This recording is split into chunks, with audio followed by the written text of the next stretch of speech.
Esse episódio é um oferecimento de V3 Data, EMEG e Fervo Digital.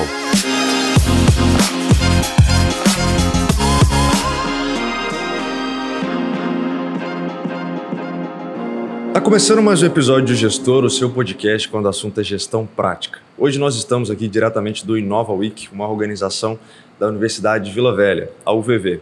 Meu nome é Bruno Rigamonte. Eu sou Gabriel Feitosa, um entusiasta das boas práticas de gestão, e hoje a gente está recebendo o Matheus Starling, ele que é sócio fundador da Apex Partner e um dos patrocinadores aqui do evento. Matheus, muito obrigado por aceitar o nosso convite, seja bem-vindo ao Gestor. Muito obrigado, bom estar aqui com vocês e com certeza participando do evento Inova Week. Bacana, queria saber justamente sobre esse movimento que a Apex faz de aportar, né, recursos e investimentos para promover eventos como o Inova Week. Então, como que essa estratégia está alicerçada no objetivo, no propósito da companhia, como que ela está ligada aí à estratégia efetivamente de distribuição, né, do negócio? Você deve lembrar, porque você conhece a nossa história, a gente sempre gostou de fazer muito evento e de trazer conteúdo. Basicamente, tentar trazer, inicialmente, né, 10 anos atrás, palestrantes de fora para vir aqui trazer conteúdo para os nossos clientes, para as pessoas que a gente tem relacionamento. Então, a gente sempre foi muito animado e otimista para fazer eventos e, com certeza, quando a gente vê outras instituições promovendo eventos para falar de inovação, tecnologia, investimentos, ou seja, conteúdo de qualidade, né? E também para fortalecer o nosso ambiente regional, né? Fortalecer a pauta para os empresários, para os investidores, para a população, para os estudantes, a gente fica feliz, porque você vê que o movimento de tentar trazer conteúdo de qualidade está voltando, né? A gente teve um período difícil ali de não ter eventos por conta de época de pandemia, mas ficou muito claro que o brasileiro gosta disso, né? Gosta de estar perto, gosta de escutar conteúdo de qualidade. E querendo ou não, né, instituições como a UVV, instituições como a Apex, a gente se sente meio na responsabilidade de tentar trazer palestrantes, né, técnicos, para vir trazer de fato esse conteúdo, porque falta muito conteúdo técnico de fato para a população, né? Hoje em dia, na época da informação, tem informação de todo tipo de fonte, mas informação de quem conhece, faz, né, e realmente tem profundidade, é isso que a gente quer continuar fortalecendo, né? Promover eventos formais, com palestrantes, com pessoas que têm conteúdo técnico, para poder levar para a população esse conteúdo de qualidade presencial, né? Que a gente pode apertar a mão, pode estar junto, coffee break, né? Fazer relacionamentos, que também é super importante. Uma das coisas que nós conversamos aqui antes de iniciar a gravação é muito do seu papel hoje na empresa, né? Eu entendo que ao longo da sua jornada, nesses 11 anos de empresa, esses papéis que você acabou assumindo ao longo do tempo foram mudando, de certa forma, de acordo com as necessidades e o momento da empresa. Mas hoje você está responsável pela parte de distribuição do negócio, né? Que se a gente for traduzir isso, seria a parte comercial do negócio. Como que você explica todas as frentes de trabalho que você acaba sendo responsável, que a gente traduz em distribuição, e como que isso gera impacto não apenas localmente, mas hoje com o que vocês já têm de unidades fora do Espírito Santo, em cada uma dessas regiões também? Legal. Eu com certeza dedico meu tempo basicamente equilibrando entre relacionamento, ou seja, fortalecer o relacionamento com famílias, clientes, instituições que nós lidamos, e na outra ponta tentar levar as oportunidades de investimento que a gente estrutura dentro da empresa, né? Então eu tenho um papel comercial em uma ponta, um papel de relacionamento na outra, e você também tem que equilibrar isso com tentar ampliar aos poucos a fronteira de relacionamento e também de oferta de produtos e serviços, né? Porque, beleza, a gente já tem uma boa base de clientes, a gente já tem um time que faz o atendimento desses clientes, mas a verdade é que a maior parte dos clientes ainda não estão em casa, né? O interior do Espírito Santo, o interior dos outros estados que a gente atua, tem diversas famílias empresárias que têm demanda de gestão patrimonial, mas não tem empresas que cheguem até eles, né, com esse DNA local, de conhecer, de cuidar do patrimônio com dedicação, com carinho, né? Então, eu fico mais nessa fronteira do nosso negócio, entre estar o tempo todo expandindo, chegando até próximas pessoas e próximas famílias. Então, eu viajo muito para o interior, né? Eu vou conhecer famílias no extremo dos estados, porque, querendo ou não, também o Brasil é feito do agronegócio e todos os estados do Brasil também têm um bom agronegócio. Aqui no Espírito Santo não é diferente. Enquanto boa parte do nosso time lá de assessoria, por exemplo, está lá cuidando da carteira de clientes atual, eles não vão ter esse tempo para poder e tanto buscar e conhecer novas famílias. E também pelo perfil do brasileiro, né, muitos desses relacionamentos, dessas famílias, são anos que você demora de visitas, viagens, eventos, né, para você construir uma relação e ter uma relação de confiança para que, por exemplo, eles depositem a nossa empresa a confiança e os seus recursos para a gente poder administrar.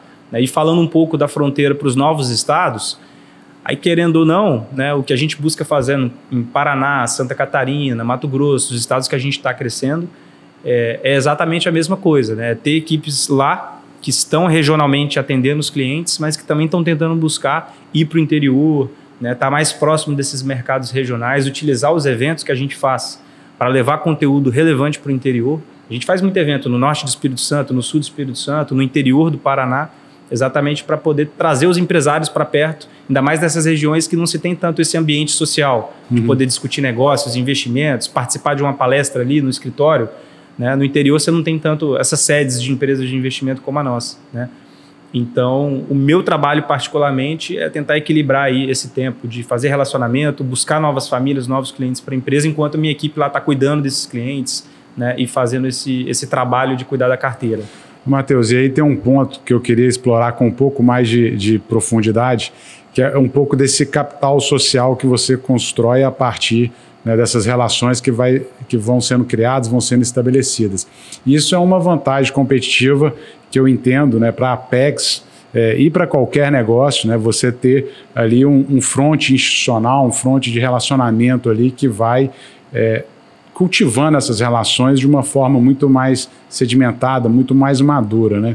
Você explicou de uma forma mais, passando assim um overview, mas eu queria te perguntar assim, como que você trabalha, inclusive as suas competências, as suas características de soft skill para desenvolver essas relações com essas famílias, para ganhar naturalmente a confiança dela e lá na ponta também, né, como que a evolução da Apex enquanto uma gama de produtos também facilitou isso na ponta para você oferecer soluções. Então, pelo começo, né, como que você descreveria a sua prática de gestão para melhorar as relações que você estabelece e o seu capital social para que isso reflita aí em mais vendas? Essa é uma pergunta legal, porque querendo ou não, o que eu percebi nesses 8 anos que eu faço isso é que de fato o que precisava mudar era eu. A minha percepção de mundo, a minha forma de lidar com os clientes, prospects,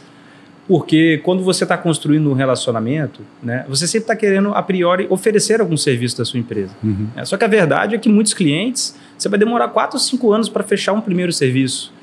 Ou seja, você ter uma paciência, mas também você está muito mais dedicado em conhecer, né, trazer informação, trazer conteúdo, gerar valor, né, sem ter expectativa de retorno, porque é o que eu falo, tem clientes que demoram 4 anos para entrar na empresa, mas que quando entram com todo o seu patrimônio. Ou seja, quantos profissionais acabam dedicando o seu tempo, às vezes vai lá, faz 1 ou 2 visitas no cliente e já desiste, né? A verdade não é essa, porque quem faz gestão de patrimônio provavelmente vai fazer para o resto da vida, vai fazer por décadas. Né? Qualquer aplicação financeira é 5 anos, né? Um título de renda fixa, ou um projeto imobiliário que demora 3, 4 anos para construir. Então, o investimento já é a longo prazo. Então, a partir do momento que eu comecei a compreender também que, cara, eu preciso construir relacionamentos, eu preciso conhecer essas famílias, eu preciso estar próximo, entender os seus problemas, os seus desafios, e aí você vira um resolvedor de problema, né? Porque eu visito uma família lá em São Mateus, no norte do Espírito Santo, mas que muitas vezes ele precisa de um apoio de um escritório de advocacia para resolver uma questão da empresa. Às vezes ele precisa de um corretor de imóveis para ajudar a vender uma fazenda que ele tem no interior. Eu vou ajudar a aproximar essa solução para eles. Eles precisam, às vezes, conhecer um fornecedor deles que fica aqui na Serra, uma outra indústria, mas que ele não conhece, o empresário não tem uma proximidade, eu vou conectar os dois. Então, a verdade é que durante boa parte do tempo e do relacionamento com essas famílias, eu estou ali ajudando eles a resolver problemas, né? Estou ajudando a conectar pontas, né? E para mim isso é um prazer, né, cara? Porque além de eu conseguir aprender, né? Imagina que privilégio que eu tenho de poder lidar com famílias que têm sucesso em vários negócios, agronegócio, indústria, empresas de serviços, escritório de advocacia, médicos que têm um sucesso na sua carreira, ou seja, profissionais de excelência no que fazem, construíram carreiras, empresas que às vezes têm 70, 80 anos de história, Ou seja, eu estou ali aprendendo com eles, conhecendo a história deles, também vendo o que eles precisam de apoio, e muitas dessas famílias precisam de apoio em algumas soluções.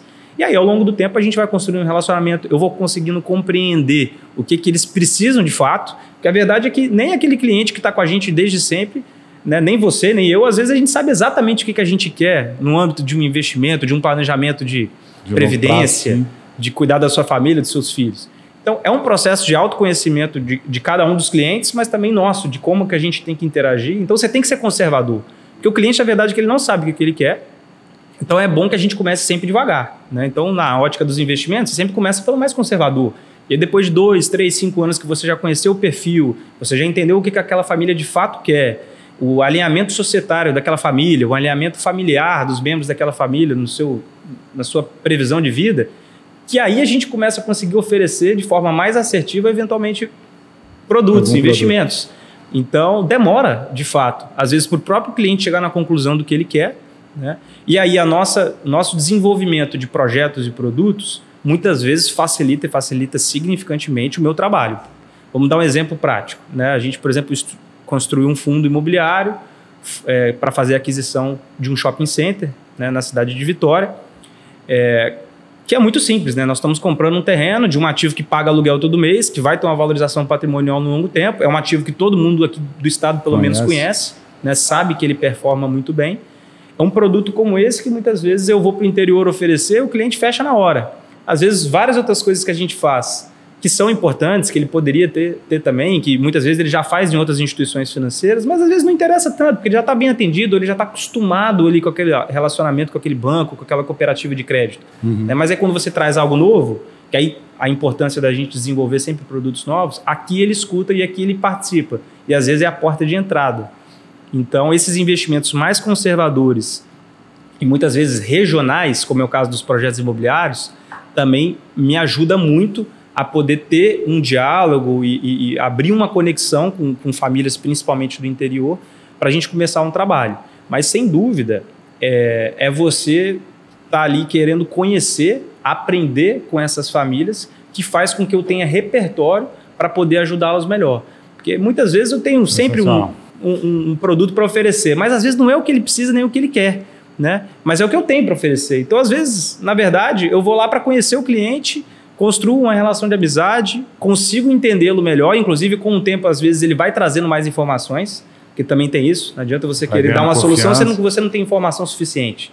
Agora, com o tempo, você começa a entender um pouco mais a dinâmica daquela família e fala assim, cara, não é esse tipo de investimento que ele precisa. Então, agora eu vou buscar alguma coisa. Se eu não tenho, eu não vou oferecer nada esse ano para ele. Vou oferecer no ano que vem, quando surgir um produto que tem essa característica. Então, essa paciência, né? E saber que às vezes demora 3, 4, 5 anos para, de fato, você conquistar um cliente novo, que eu acho que fez uma boa diferença para eu conseguir ter uma performance legal, poder ter relacionamentos mais longos. Em conversa com um dos seus sócios, o Fernando Sinelli, ele comentava, principalmente comigo e com o Gabriel, por exemplo, sobre o conceito de efeito de rede. E um dos exemplos que ele citou foi a construção de algumas unidades de negócio, que são empresas separadas, mas que quando elas juntas conseguem se comunicar, acabam gerando exatamente esse efeito de rede. Então a gente pode citar, por exemplo, inicialmente a área imobiliária, né? A empresa de investimento imobiliário que a Apex foi criando. A partir disso, como que o motor de produção de eventos, de alguma forma, acaba pautando muito do que as pessoas vão discutir, do que elas vão conversar, a formatação, por exemplo, de uma newsletter diária, de forma rigorosa, enfim, bem estabelecida, mas também com algumas aquisições que foram feitas, como é o caso da Futura, até mesmo a criação de uma unidade específica para investimentos, quer seja em investimentos alternativos ou em investimentos mais de prateleira, se a gente for colocar dessa forma. E também alguns outros investimentos que foram sendo feitos aí numa linha de investimentos alternativos em startups, empresas mais maduras, modelo de private equity. Como que vocês enxergam, como que vocês discutem esse conceito de efeito de rede dentro da empresa, não apenas para o que já foi criado e que vocês podem aproveitar desses ativos para gerar ainda mais potência e geração de valor para dentro do negócio, mas como que vocês estão olhando exatamente para esse conceito de efeito de rede numa visão de futuro, para que favoreça e facilite o seu trabalho enquanto um distribuidor dos produtos e serviços do negócio? Uma coisa é fato, né? A gente ter um pé na comunicação social, ter investido mais em produção de eventos, de conteúdo, isso não necessariamente ajuda a gente a trazer cliente, a fazer venda, por exemplo, a vender serviços, né? Não é o evento em si, que às vezes vai ter 500 pessoas participando, 1000 palestrantes, que na semana seguinte alguém vai ligar querendo virar cliente. Não é direto esse resultado. Mas com certeza, né, quando você promove um evento de agronegócios no norte do Espírito Santo, aquele conjunto de produtores rurais que estão lá recebendo um conteúdo de qualidade, vendo que a nossa empresa está investindo literalmente, né, em discutir inovação no campo, tecnologias, startups do agronegócio, né, lá na cidade dele, na região que ele atua. Isso vai criando um sentimento de orgulho, um sentimento de, cara, essa empresa investe na nossa região, eles não estão só aqui querendo trazer cliente novo, estão aqui querendo agregar, né?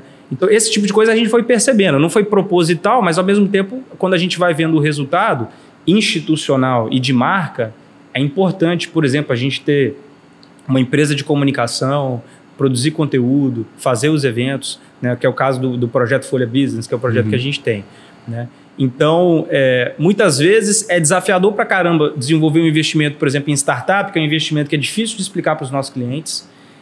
Tem conceitos modernos de gestão, de crescimento de empresa, de performance e resultado, que não é tão trivial igual você explicar um balanço de uma empresa listada tradicional, de uma indústria, né? Ou seja, você precisa passar por um processo educativo, mas ao mesmo tempo é o tipo de produto que tem clientes que querem e eles não têm acesso a esse tipo de investimento. Ou quando tem de forma muito pouco profissional e acabam, às vezes, né, tendo acesso a quem está ali no seu ciclo de amizade, né, que geralmente não é necessariamente uma boa ideia, igual você emprestar dinheiro para algum amigo, né, investir na empresa do seu amigo. Pode ser um bom negócio, tá? Mas assim, para quem entende de investimentos, tem que passar pelo mesmo crivo, né? Não é porque é de uma amizade que você vai investir. Tem que ser porque é um bom negócio, porque é um bom investimento, afinal é seu patrimônio. E patrimônio a gente tem que levar com muita seriedade, né?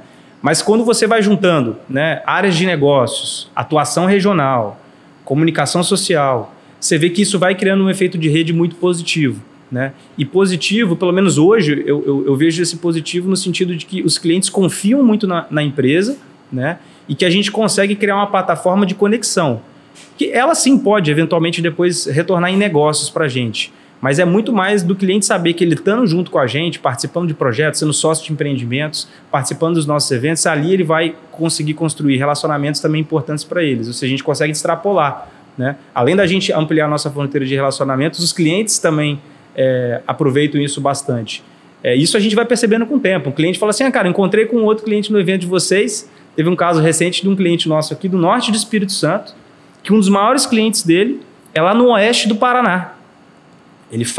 Aqui do Espírito Santo é um fabricante de móveis e um grupo do oeste do Paraná é um distribuidor, um vendedor, tem uma rede de lojas de varejo. E eles têm um relacionamento a longo tempo, mas não foram se encontrar em evento nosso e falaram, o que você está fazendo aqui? Você é cliente da PEX? Eu também sou, pô, que bacana, né? E aí, nesse tipo de oportunidade, a gente vai aproximando os empresários. E esse ambiente de debate, de vamos investir junto, vamos empreender junto, vamos criar uma rede de fornecedores, isso é bom para a economia local, porque a verdade é que todos nós empresários, a gente está ali preocupado com o nosso negócio, com as contas para pagar, com o desenvolvimento de time, de liderança, temos nossos desafios, né? Cada um vai ter os seus. A gente esquece de se relacionar um pouco com outras empresas, fazer benchmark, né? Trocar ideia, escutar o podcast para ver história de pessoas de sucesso.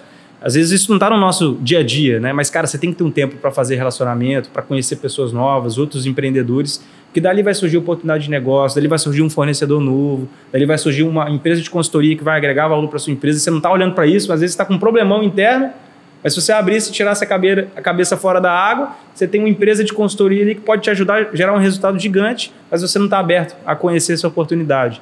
Então, esse ambiente nosso de relacionamento que é o mais bacana, porque a gente vai ajudando os clientes a fazerem negócio, e isso vai gerando resultado para eles, eles ficam gratos e aí confiam mais na gente também. Então, isso para mim é o mais importante. Cara, muito interessante. E aí, recentemente também, acho que desde o ano passado, vocês fizeram um movimento de investimento em esportes, né, ligado a automobilismo, golfe, enfim, uma série de de eventos aí que tem agora também ali a logo da Apex, o investimento da Apex. E eu vejo, assim, fazendo um comparativo, Matheus, não sei se está estritamente ligado a isso, a gente esteve conversando com o Furlanet, por exemplo, e ele conta que a XP, por exemplo, fez investimento no automobilismo, Fórmula 1, para também poder levar os clientes VIP deles para ir lá ver uma corrida de Monza, enfim, participar de uma experiência diferente. Esse racional de investimentos agora, de apoio a projetos ligados ao esporte, está ligado a essa vertente de experiência também? É algo que vocês estão fazendo, focando na experiência do cliente? Ou, se não for, qual que é a estratégia que está por trás desse investimento? Está ligado com o que a gente falou de melhorar o ambiente de conexões entre os nossos clientes, né? Então, quando a gente vai apoiar, por exemplo, um evento de fim de semana em Pedra Azul de golfe, é porque a gente quer ver vários empresários que às vezes não se conhecem, sentando lá junto, numa mesa de almoço, praticando um esporte que eles têm em comum, mas muitas vezes eles não têm esse tempo, né? Então, o nosso objetivo desses ambientes que já são mais leves, já são encontros sociais, esportivos, né? É da gente aproveitar o hobby, que muitas vezes é comum, e para uma empresa como a nossa, que tem quase 10 mil clientes, é lógico que vai ter uns 50, 100, 150 clientes que jogam golfe, né? Porque eu não promovo um evento, que aí eu trago conteúdo nesse evento, conecto pessoas, porque dali, cara, se um cliente nosso fecha com outro cliente um contrato de fornecimento, né, vira um sócio de um negócio novo que eles estão criando, fazem uma fusão entre eles, pô, isso para nós é sensacional. É o nosso propósito, né? A gente está ali conectando pontos para que dali saiam negócios, né? E também a gente vai criando uma comunidade empresarial, privada, né, que vai defender seus interesses comuns, né, que vai debater política, que vai debater economia, que vai debater frentes de trabalho, como é que a gente pode trabalhar para reduzir o custo logístico do Espírito Santo. Aí você pega um cara que está investindo em logística lá em Aracruz, com outro que é dono de uma transportadora aí em Conha, né, que estão debatendo o futuro da exportação do granito no Espírito Santo, do café, como é que a gente vai melhorar. Então, às vezes são empresários que estão em diferentes setores, mas dentro de uma cadeia única, que não se conhecem, ou já tiveram alguma relação, mas a relação às vezes é da empresa com a empresa, não é do dono com o dono.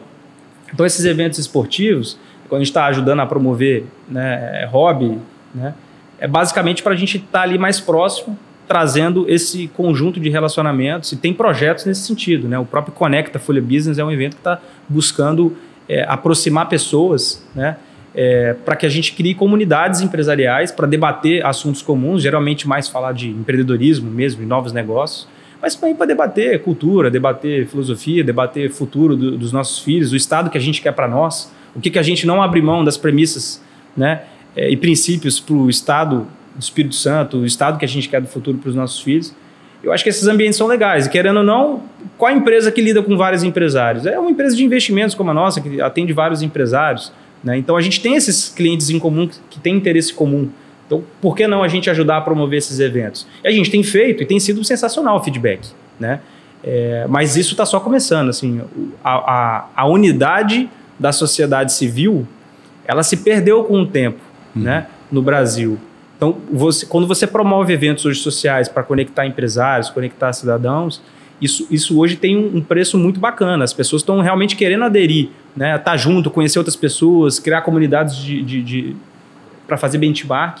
Então você vê que há na população uma vontade de novo de se conectar mais. A gente perdeu um pouco dessa conexão. Talvez a internet nos aproxime ali na mensagem, mas talvez nos distancie no social. Tanto que você tem visto clubes de vinho, de uísque, de charuto, né? Inclusive, né, posso aqui já dar um spoiler, mas em breve a gente vai ter um clube muito bem estruturado para todos esses encontros, hobbies de clientes na sede da Apex. Então vai ser uma iniciativa bacana para a gente fortalecer isso, cara. Porque dali se sai bons negócios, sai bons debates, a gente está feliz, faz parte do nosso propósito. Eu ia puxar exatamente esse gancho que você falou da palavra propósito, né? Eu vejo que o propósito da Apex, de alguma forma, ou pelo menos um fio condutor daquilo que a empresa sempre se posicionou, estava muito ligado ao desenvolvimento do mercado de capitais, entendendo que isso faz com que haja uma melhora do ambiente de negócios, e essa melhora do ambiente de negócios gera mais prosperidade, gera mais riqueza, enfim. Eu queria entender de vocês como que vocês têm olhado, por exemplo, você está citando muito numa ótica de conectar empresários que já têm um nível de maturidade, já têm um certo nível de prosperidade, que vão gerar novos negócios a partir disso. A gente está inserido aqui numa ótica talvez um pouco mais inicial dentro do Inova Week, com jovens que estão empreendendo ou que querem de alguma forma iniciar um novo negócio, assim como 11 anos atrás vocês estavam idealizando a Apex, muitas vezes ali talvez a partir de conexões dentro de uma mesma faculdade, né? Uma faculdade de administração de Vitória. O que vocês têm idealizado de como que esse propósito de vocês consegue se conectar com esses jovens empreendedores? O que você, olhando para esses 11 anos, quase 12 que a empresa está fazendo, o que você olha em retrospectiva e vê que foram grandes golaços que vocês conseguiram fazer e que você tentaria traduzir para quem talvez esteja escutando, está no início da jornada empreendedora e que olha a Apex como uma referência nesse aspecto? Com certeza, cara, o desafio do empreendedor é gigante, porque no Brasil nós estamos num país com alto custo de capital, então para você abrir um negócio pegando empréstimo já é quase que impossível, né? Então, a verdade é que no Brasil, num país que tem uma taxa de juros alta, se você quiser empreender e quiser começar um negócio, que eventualmente às vezes precisa de algum recurso, você já tem um desafio de imediato, que já limita muitas ideias, negócios de saírem do papel ou até de perseverar em seus primeiros anos. A gente sabe desse desafio, é um desafio que existe no nosso país, né? De onde que veio a indústria das startups, né? Foram aqueles primeiros grandes empresários que ficaram ricos na época da internet, nas empresas de tecnologia, que se tornaram os primeiros investidores anjo daquele segundo, terceiro ciclo de novas empresas de tecnologias que surgiram depois. Os fundos de private equity, de venture capital que surgiram lá em São Francisco, na Califórnia, foram de empresários que já tinham sucesso empresarial, mas que entendiam de tecnologia, entendiam no valor de, cara, se tem um empresário com uma ideia bacana, eu quero ser sócio desse cara. E eu tenho capital para isso. Então, uma coisa que nós fazemos, mas que ainda é embrionário no Brasil e no próprio Espírito Santo, é fazer com que o empresário, que já gosta de ser empresário, já gosta de ser empreendedor, gosta de tomar risco, né, tenha acesso a conhecer oportunidades de se tornar sócio de outros empresários que podem ter um sucesso, né? Da mesma forma que vários empresários se tornaram nossos investidores anjos e fizeram com que nós tivéssemos condições de superar aqueles primeiros anos desafiadores de qualquer trajetória empreendedora para depois atingir lucratividade, sucesso econômico e crescimento, né? A gente tenta criar uma comunidade que a gente está tentando trabalhar tecnicamente, conhecimento sobre finanças, avaliação de startups, né? Seleção de bons negócios, né? Hoje em dia no Espírito Santo já temos até um programa de TV que seleciona startups campeãs, mas a verdade é que existem dezenas de oportunidades. Então, quando a gente traz conhecimento em eventos como Inova Week ou outros eventos de tecnologia, a gente está tentando trazer uma linguagem na qual o empreendedor, o empresário, tenha cada vez mais disponibilidade, coragem, né, e incentivo a poder ser sócio de startups. E, cara, a gente precisa de dinheiro, tá? Essas startups brasileiras, elas só vão chegar a um sucesso se tiver capital privado, tá? E o capital privado geralmente vem de onde? Vem do empresário, tá? É muito difícil você chegar para um profissional liberal, ainda que ele tenha um recurso patrimonial, ele não tem uma visão empreendedora. Então, ele não vai ter a paciência para entender, né, que um processo, às vezes, de uma startup para se tornar uma empresa de sucesso vai demorar 5, 7, às vezes 10 anos. Né? Se a gente olha para trás da história da Amazon, quantos anos a Amazon demorou para ser lucrativa?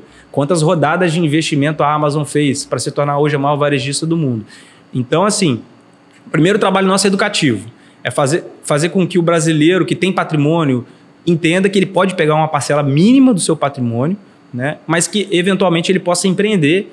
E onde vai estar as plataformas? Né? Já existem plataformas digitais, já existem outras instituições financeiras que têm buscado fazer a seleção de oportunidades de investimento, por exemplo, em startups, empresas de tecnologia, empresas com base tecnológica ou com base inovadora. Né?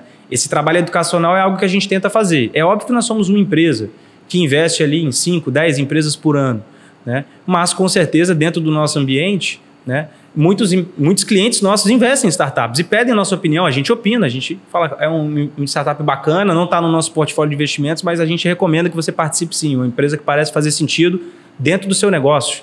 Né? Se é uma empresa de logística, ela pode investir em startup de logística, sendo que pode, inclusive, revolucionar o seu próprio negócio. Nós temos empresas capixabas, como a Time Now Engenharia, por exemplo, que tem uma série de startups dentro do seu ambiente, porque revolucionam o seu próprio modelo de negócio, ou porque eles enxergam claramente o benefício que aquelas soluções, que aqueles empreendedores, que aquelas pessoas ele podem trazer para os seus clientes. A marca ambiental ter feito um movimento semelhante. Né? É comum, né? A UVV tem trabalhado a pauta de inovação e tecnologia, né, há alguns anos, né? Ou seja, Isso já está se tornando uma pauta que é comum a grandes empresários e famílias tradicionais. Então a gente já tem esse desafio inicial, que é fazer com que o empreendedor tenha coragem de investir no negócio dos outros, né? Que já é um desafio, porque o brasileiro ele é extremamente conservador nos seus investimentos, mas a partir do momento que você, empreendedor, topa, né, participar de ser sócio de um outro empresário e acreditar naquele potencial, isso já é um passo legal. E depois, no futuro, cara, a gente tem que fazer essas plataformas crescerem, né? Terem essas oportunidades centralizadas em empresas que fazem avaliação. A gente precisa de empresas de consultoria que façam um trabalho de valuation, de análise, de plano de negócio, de planejamento estratégico, porque muitas vezes esses empreendedores têm ideia do produto ou do serviço, mas às vezes eles precisam de um apoio de gestão, né? Eu preciso de empresas de consultoria que entrem com um trabalho, convertam isso em equity, em participação societária, mas que ajudem aquela startup a sair daquela fase inicial e pouco profissional, para depois ela acessar o mercado de capitais, né? Mas, assim, os desafios continuam muito grandes para empresas de tecnologia, para empreendedores brasileiros na ótica do capital, né? Na ótica das ideias, aí, cara, é criatividade, é você pensar no seu modelo de negócio, é você errar, você prototipar, você colocar para funcionar e ver se está dando certo, né? Mas ainda não é fácil empreender no Brasil. A gente sabe que se já é difícil para uma empresa grande captar dinheiro para poder crescer seus projetos, né, para o empreendedor pequeno é desafiador. Por isso que ele tem que ter rapidamente um grau de maturidade rápido, tem que trabalhar muito, né? Tem que, se possível, fazer algo que a gente fez e nos ajudou muito, ter conselheiros e para pessoas amigas. Qual que é a dificuldade que você tem na sua rede de relacionamentos, né, Feitosa? De buscar um empresário e falar assim, cara, você gostaria de sentar no meu conselho de administração durante 6 meses, só acompanhar nosso planejamento estratégico, opinar na nossa estratégia de negócio? Cara, tem vários empresários de sucesso que têm vontade de doar o seu tempo para isso. E é uma doação de tempo, cara, nobre, né? Só que empreendedor tem coragem de convidar? Nós tivemos. E todos que nós convidamos aceitaram a proposta para trabalhar de graça como conselheiros. Ou seja, você tem muito empresário, aposentado, ex-executivo de empresa que você conhece, seu pai conhece, chama ele para ser seu conselheiro, para te ajudar a orientar um modelo de negócio, para você sair um pouco mais na frente. Ou seja, não pense sozinho. Ah, quero empreender sozinho com meu sócio aqui, fazer tudo acontecer sozinho. Cara, busque conselheiros, busque empresas de consultoria que queiram, ou de advocacia, que queiram estar junto no risco com você, ou seja, te ajudar a crescer o negócio prestando serviço, eventualmente trocando por participação societária, porque logo ali na frente a barreira de você captar recursos de investidores é menor, né? Mas você, de fato, uma empresa projeto, né, no PowerPoint, captar dinheiro é muito difícil, né? Mas se você faz essas etapas aí, você já está com uma chance de sucesso muito maior para você fazer sua primeira rodada de investimentos. E aí depois é o seu mérito que vai fazer você andar para frente. Matheus, você jogou para mim, só para eu não deixar passar, a gente tem como conselheiro Luiz Wagner Kiep, que nós convidamos, né, no voluntário, vamos dizer assim, para acompanhar o projeto, o planejamento, o orçamento da EMEG. Olha que bacana. E temos a honra de ter, né, um dos sócios do Grupo Águia Branca no conselho da EMEG. Cara, queria te agradecer demais aí pelos insights, né, todos os ensinamentos. Acho que essa visão, essa clareza, que é um desafio, né, cara, de você associar esse investimento em relacionamento que só vai retornar lá no longo prazo, né? E às vezes o crescimento da jornada da empresa acelerado, e você está construindo uma rede de relacionamento que naturalmente vai retornar, né, com confiança, com novos business, etc. Então, parabenizar essa visão, né, da sua particularmente, e o sucesso que é a Apex, por exemplo, é um projeto que a gente trabalhou lá, né, Bruno? Viu nascer, viu crescer efetivamente, e o que vocês estão construindo pelo estado e agora rompendo a fronteira, né? Já há alguns anos aí por outros estados, desenvolvendo os mercados regionais. Então, obrigado por aceitar o nosso convite, parabéns pelo trabalho que vocês estão fazendo e desejo muito sucesso aí na jornada. Eu agradeço e gostaria de parabenizar vocês pelo trabalho, né? Tanto das empresas, né? Vocês são empreendedores, da jornada empreendedora, de sucesso, e por criar plataformas de comunicação que a gente possa trazer esses assuntos e trazer pessoas aqui que têm sucesso comprovado, que têm carreiras, que têm capacidade técnica, né? E que podem debater e tornar para o empreendedor, para o aluno que está saindo da faculdade pensando no negócio, para o investidor, né? Trazer mais clareza de gestão, de liderança, de investimentos, de regionalização, de respeitar o que é nosso, o nosso estado, a sociedade civil, né? E o podcast, cara, isso faz uma diferença enorme dentro da nossa sociedade, porque isso vai criando informação Isso cria recorrência e você pode ter certeza que daqui 20 anos esses episódios vão estar no ar e vão estar inspirando jovens que vão estar se formando na UVV daqui 20 anos. Né? Olha o poder que a informação de qualidade pode trazer ao longo do tempo. E que bom que a internet consegue salvar isso para a gente e consegue permitir que as próximas gerações vão poder ter acesso a todo esse conteúdo. Né? Isso vai ser uma aula que talvez a gente não teve na nossa época de faculdade, tanto conteúdo amplo, disponível, de empreendedores, empresários. A gente teve que buscar isso nos livros, nos primeiros podcasts, né? Mas hoje já é mais comum. Hoje, com a internet, graças a Deus, a gente consegue ter um acesso à informação de qualidade bom. Né? E aqui vocês estão criando, com certeza, uma biblioteca digital de conteúdo que, cara, vai alimentar e vai ensinar muitas gerações para frente. Parabéns. Cara, fantástico. A gente teve a oportunidade de gravar, por exemplo, o episódio 100. Está muito ligado a essa constância, essa disciplina realmente. Isso está diretamente ligado com o nosso propósito, que é disseminar boas práticas de gestão para que novos negócios e negócios que estão ali no desafio do dia a dia de empreender consigam realmente atingir outro patamar a partir exatamente desse conhecimento. Né? Então, muito obrigado novamente. E você que chegou até aqui, queria te convidar para se inscrever no nosso canal, caso você ainda não seja inscrito. Ativa também as notificações para receber todos os novos conteúdos. Fica a dica também para você consumir todos os outros episódios anteriores. E a gente vai ficando por aqui. Valeu, um abraço, até a próxima.